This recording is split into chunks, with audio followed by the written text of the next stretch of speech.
Hello, Ryan here, aka Mac, and welcome. There is a new Star Citizen 4.3 patch for the PTU, and this brings with it a lot of flight adjustments for light fighters, so let us check it out. As always, a huge thank you to all of my patrons and channel members. Thank you all so much for the support, it is truly appreciated. So the PTU received a new 4.3 patch. This one brought with it a lot more polish for what we have, a lot more bug fixes, but also, as mentioned, a lot of changes to light fighters. Now, firstly, let us talk about the state of the patch. Personally, I am yet to play this specific build, so I don't know what the improvements are, but the previous build was a bit of a server error nightmare, with server errors happening almost every 5 to 10, 15 minutes. And on that subject, for those of you who have played this most recent build, do let me know in the comments if you have found that the server errors are happening less frequently, happening more. I would love to know. Now, for those wondering about whether Cloud Imperium will extend the Resource Drive Initiative event, in the latest This Week in Star Citizen post on Monday, it said 4.2.1 continues to receive hotfixes and stability improvements, including multiple updates to address issues like the freight elevator functionality. We've also seen your requests to extend the Resource Drive event into 4.3, and this is something that we are actively testing and exploring now.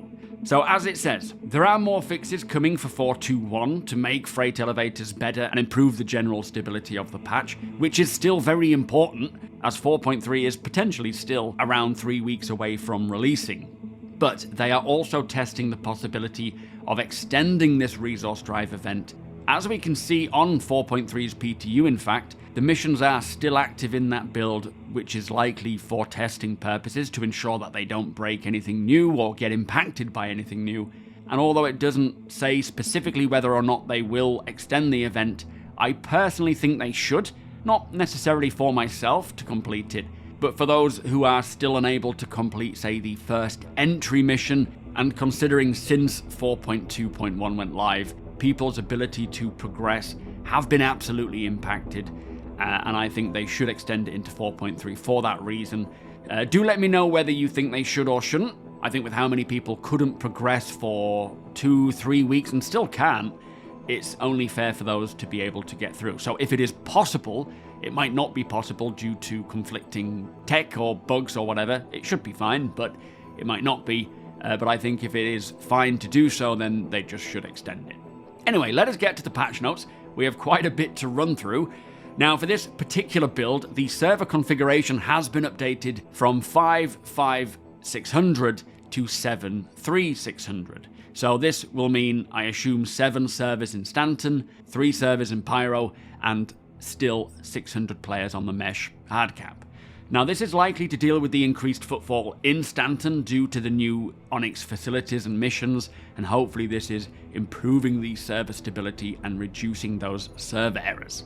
Now, talking of the Onyx facilities, these have received a full polish pass on missions, locations, visual effects, and audio and music, and they have updated the audio log mission text to mention the quantum travel limitations, further updates to add more ledge grabs, tweaked the entrance cover, fixed many locations where players can get stuck, lighting updates to most areas, and updated glass collision.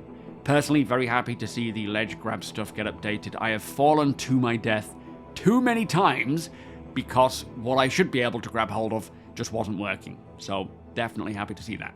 Now let us talk about this light fighter flight tuning. One of the bigger updates in this particular patch includes many adjustments to light fighters, and this is following on from the recent heavy and medium fighter updates that we saw in 4.1.1, 4.2, and 4.2.1.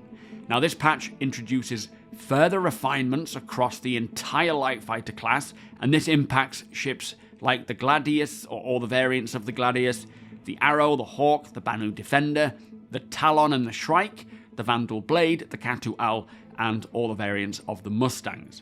Now, firstly, for speeds, both SEM and nav speeds for most of the listed ships have been readjusted to introduce greater variation within the light fighter class, which I suppose if they're getting rid of nav mode is not too specific, but they don't specify exactly what has changed here. Some will be possibly faster, others will be decreased. I do hope that they can actually start revealing exactly the changes made. It would be nice to get an idea of exact numbers, although I'm sure that is opening a can of worms, but still, it would be beneficial to see what's been tweaked. Now, for linear accelerations, they have tuned these profiles as well, so basically straight line acceleration, either forwards, backwards, side to side, or up and down, introducing more variety and expanded the range of viable choices during both flight and combat. And it says that this pass is intended to create a more engaging and balanced environment, with each ship offering more distinct and specialized flight characteristics. And the same kind of goes for angular speeds, so this is rolling, yawing, pitching, and so on, with the overall angular speed and accelerations being retuned, with the goal for the angular speeds to increase variety and emphasize unique flight characteristics across the class. And then for angular acceleration, this has been revisited to correct sparse issues and establish a more consistent and cohesive setup across all fighters. Now, this means that ships in this class can offer improved rotational responsiveness across all directional axes. Now, this makes sense as they are far lighter than other types of fighters, so their agility should be higher as a class overall, but great to see these adjustments coming in to further dial in their roles, their strengths as light fighters, but also their weaknesses, but also tuning them throughout the class to offer more variety between each light fighter.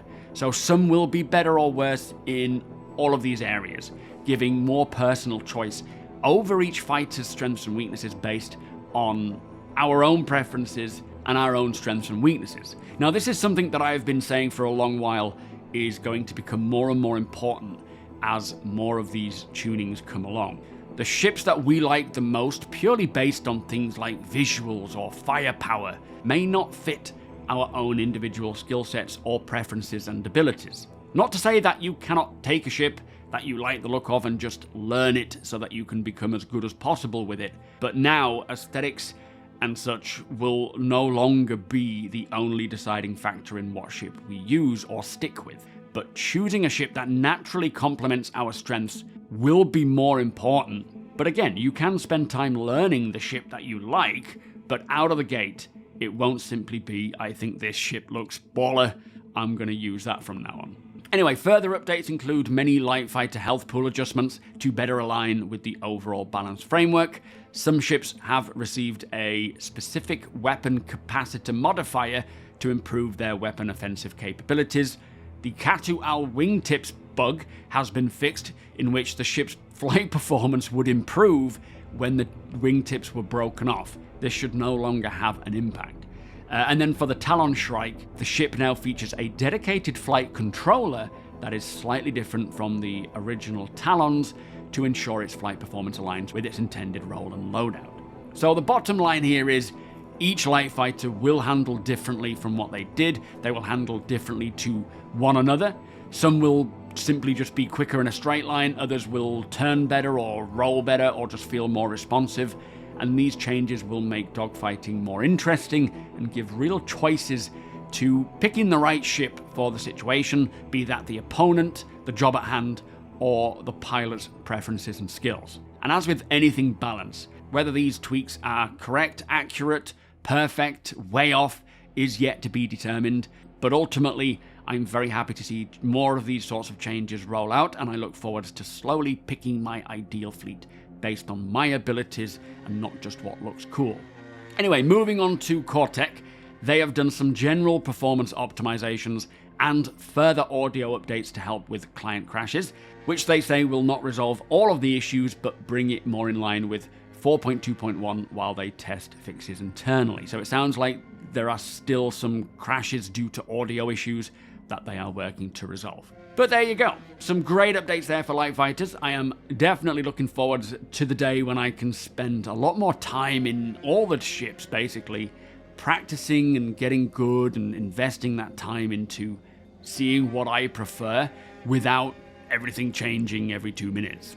But with that said, if you are buying anything from the Impound, be that a CCU, a piece of armor, or a ship that you can no longer buy from the official RSI pledge store, please do consider using my link, as this will get you 5% off, plus any purchase made using that link does directly support my channel and my videos, and thank you so much to everybody who has done so already. It is greatly appreciated. Now, today I will finally be back streaming again after having a week off due to illness. We will be on the PTU today, 4.3 PTU, as an org working through the Onyx ASD facility missions to see how they play out. Should be a lot of fun and hopefully not plagued by bugs and server errors, but we will see. You can either watch me here live on YouTube or over at twitch.tv/SuperMacBrother. That will be kicking off at 2 p.m. BST. If you do enjoy my videos, please do consider subscribing and helping the channel to grow. Hit the thumbs up if you don't mind, does the channel a big favor, and tick that notification bell if you'd like to be notified when my videos go live. Again, a huge thank you to my patrons and channel members. Cannot do this without you guys, so thank you for the support, thank you for watching, and I'll see you in the next one.